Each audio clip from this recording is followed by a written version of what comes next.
Good morning, everybody. My name is Heather Aston, and this is my channel, TT's Trinkets and Treasures. We are currently in the middle of the 28 Days of Men's Jewelry Challenge. And if you watch day 12, you'll know that I am doing easy peasy designs for the next couple of days. Um, I just wanted to show you some quick and easy things to pull together in case you are going to a craft fair, have a late minute gift to buy or make, whichever. You can do these with very little supplies. So today we're going to do a very simple leather knotted bracelet. So let's take you down below so I can show you what it is that we are going to do. So I'm going to use this little bracelet bar, some 1.5 millimeter leather. I'm going to use a couple of silicone O beads, but you can also use macrame to do basically the same thing. And then we're just going to put it together. This may not even be a 10-minute video, so it'll be really easy. So for both sides of the bracelet, you are going to need, I'm going to say 8 inches to be on the safe side, and you will need to cut 2 lengths of that. So we'll cut it once, and then we'll measure down, and we will cut it again. And the reason you need so much leather is because you're going to have to crisscross it against each other like this and create another knot at the end. So now that we have our leather, all we're going to do is fit it through one of the holes. And you can decide if you want the part that's going to be within the knot on the bottom or the top. I tend to go for the top. Now, if you're new to barrel knots, I would recommend leaving more of a tail around to knot around, because it can be a little bit difficult to finagle. Let me grab a barrel knot tube. Sorry, I forgot to pull that down, but I knew where it was, guys. Aren't you proud of me? I'm also going to grab some GSI boat so I can show you a couple of things. Like I said, if you're new to knotting, you're going to want to leave more of a tail. I'm leaving just enough of a tail to knot around in general. So move that out of the way so my camera doesn't think they need to focus in on the, I'm going to give myself a little bit more leather too. Okay, just to be on the safe side. You're going to put your barrel knot there. You're going to take the longer strand of the two, and you're going to wind it towards you once. I don't have this barrel knot too far enough over. Sorry, I didn't have it far enough underneath the bracelet bar to do it. So we're going to take the piece of leather and we're going to go around once, twice, and then 3 times towards your left hand. You will then go in through the back of the tube bead. If you don't, it's going to fall apart on you. You're then going to pull out the tube and you're going to pull on the thread or the leather that you just knotted with to tighten up this knot.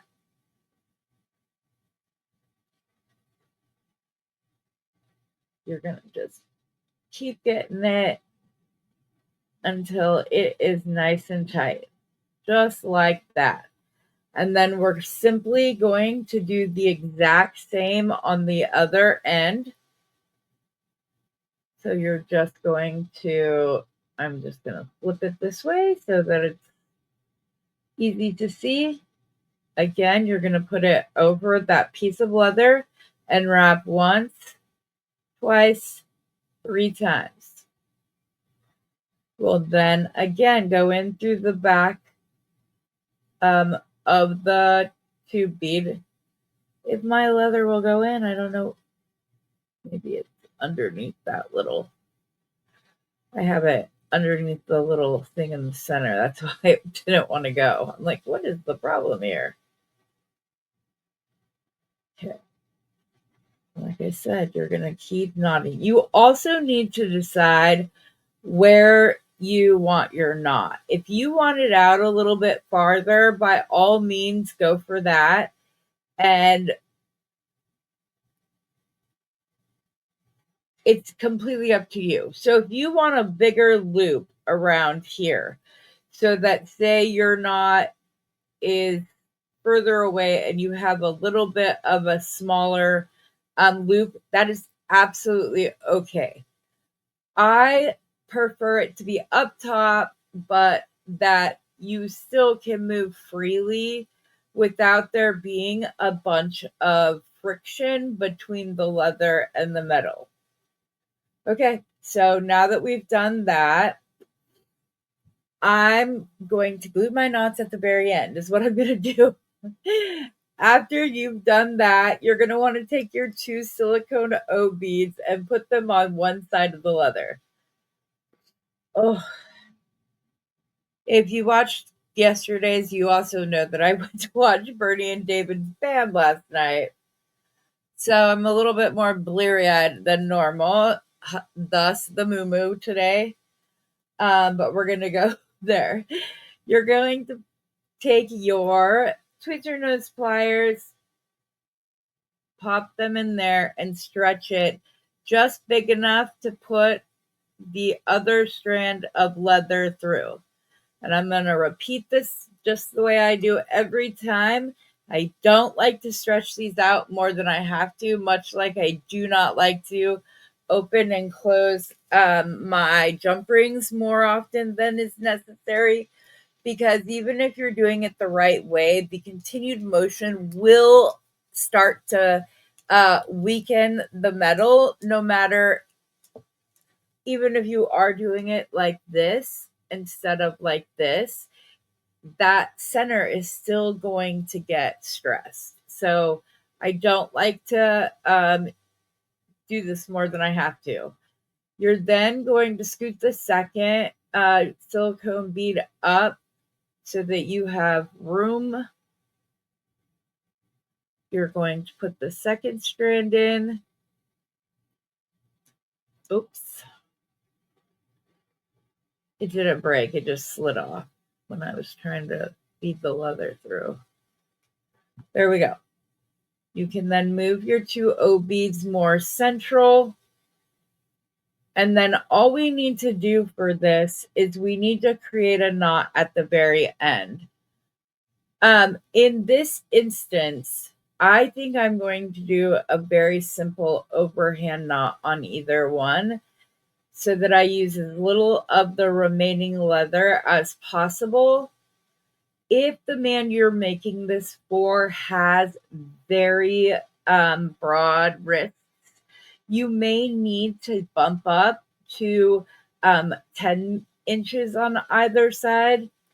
But I'm just going to do this quick and easy little overhand knot on both sides, so as to use as little of the remaining leather as possible, because they will have to stretch, like spread this out as far as possible to get it over their hands. So that's why I'm saying, if the man that you are making this for has broad wrists, you're probably going to need to do that. And I don't generally recommend pulling on these knots, but because it's an overhand knot, I did so very gently, not so as not to damage the coloring of the leather, just so that I can go ahead and knot it, because you need the knots in order to keep from pulling this through the 2 silicone O beads.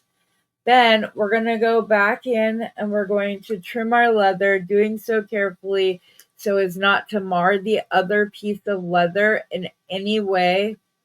Oh, usually if I miss just that last little bit, I can twist it off, but I would rather do it the other way. Oh, come on. I just don't want to cut any of the other leather. Okay, then I'm going to grab my little thread burner and I'm going to do the thread burner before I put the glue, just for safety pieces. What I'm going in to do is, you will see right there, you can see the center of your leather cord, and it is more of like a light gray off-white color. So I take my thread burner and I just tap the leather. We're trying to tan the leather, not burn it. We just want to reduce how noticeable the difference in color is. So just go like that. You can also use Sharpie. I will tell you why I changed this just real quick. We live in Arizona, and so my son was wearing a bracelet during the summer one day, and his sweat, was sweating obviously, and the Sharpie came off onto his wrist. And so, although that's, it's not going to happen to everybody, I just like to tell you why it is that I do it that way, so that you know. And then I'm going to take my GS Hypo, and I actually like to slide, if I can. There are a bunch of, no, there's actually not. I like to actually stick the needle inside the knot and insert the glue directly within the knot rather than just at the end. Now, for this one and this one, there's not really anything to slide into. So those ones you will just have to dab a bit of glue. Ooh, not too shabby, especially for a while on camera, if you guys could even see that. I hope I wasn't out of frame, guys. Just in case I was, all I did was insert the noodle, see, down inside the knot and squeeze a little bit. But these will dry very quickly. I like to use GS Hypo because it does not dry hard.